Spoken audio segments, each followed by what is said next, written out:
Hi friends, good morning. இன்றைக்கி நம்ம இந்த வீடியோவில் யாரை பற்றி பார்க்க போகிறோம்னு பார்த்தீங்கன்னா தாரா பாரதி அவங்கள பற்றி பார்க்க போகிறோம். தாரா பாரதி பற்றி நம்ம ஏன் தெரிஞ்சுக்கணும்னு பார்த்தீங்கன்னா, தாரா பாரதி அவங்கள பற்றி நம்ம டிஎன்பிஎஸ்சி ரிலேட்டட் கொஷின்ஸில் கூட யூனிட் 7 தமிழ் சான்றோர் பற்றிய செய்திகள் அப்படிங்கிற இடத்துல தாரா பாரதியை பற்றி நமக்கு சிலபஸில் இருக்குது. ஸோ அவரை பற்றி நம்ம தெரிஞ்சுக்கலாம். தாரா பாரதி அவரோட இயற்பெயர் என்னன்னு பார்த்தீங்கன்னா ராதாகிருஷ்ணன். அவங்களோட பெற்றோர் யாருன்னு பார்த்தீங்கன்னா துரைசாமி, புஷ்பம். தாரா பாரதி எப்போ பிறந்து எப்போ வரைக்கும் வாழ்ந்திருக்காரு அப்படின்னு பார்த்தீங்கன்னா 26 February 1947 பிறந்திருக்காரு. 13/5/2000 அவர் மறைஞ்சிருக்காரு. அவரோட அடைமொழி என்னன்னு பார்த்தீங்கன்னா கவிஞாயிறு. அவர் எங்கே பிறந்திருக்காரு அப்படின்னு பார்த்தீங்கன்னா குவளையில், திருவண்ணாமலை மாவட்டத்தில் பிறந்திருக்காரு.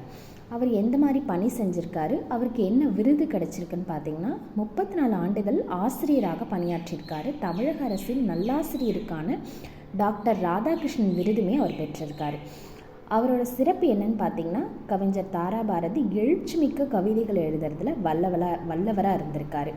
அவர் என்ன மாதிரியான நூல்கள்லாம் இயற்றிருக்காருன்னு பார்த்தீங்கன்னா புதிய விடியல்கள், இது எங்கள் கிழக்கு, விரல் நுனி வெளிச்சங்கள், தாரா பாரதி கவிதைகள், பூமியை திறக்கும் பொன்சாவி, இன்னொரு சிகரம், இந்த மாதிரியான நூல்கள் எல்லாமே அவர் எழுதியிருக்காரு.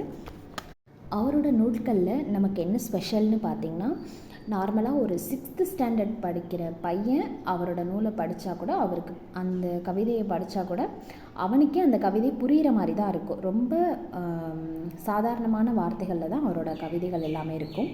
பாரதம் அன்றைய நாற்றாங்கால் அப்படிங்கிற ஒரு கவிதை ஒரு நூலில் இருந்து அடிக்கடி அந்த லைன் பார்த்திங்கன்னா டிஎன்பிஎஸ்சியில் கூட கேட்குறாங்க. புல்வெளி எல்லாம் பூக்காடாக்கி புன்னகை செய்த பொற்காலம், கல்லை கூட காவியமாக்கி கட்டி நிறுத்திய கலைக்கூடம்.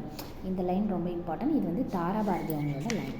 ரொம்ப ஈஸியாகவே இதை நம்ம மீனிங் புரிஞ்சுக்கலாம். அதே மாதிரி வேலைகளில் வேள்விகளே, இது எங்கள் கிழக்கு அப்படிங்கிற பகுதியிலிருந்து உன் விரல்கள் 10 உன் மூலதனம். இந்த ஒரு லைனுமே டிஎன்பிஎஸ்சியில் அடிக்கடி கேட்குறாங்க. ஸோ இதுவுமே உங்களுக்கு யூஸ்ஃபுல்லாக இருக்கும்னு நினைக்கிறேன். தாரா பாரதி அவங்கள பற்றி எனக்கு தெரிஞ்ச சில விஷயங்களை நான் அவங்க கூட ஷேர் பண்ணியிருக்கேன்.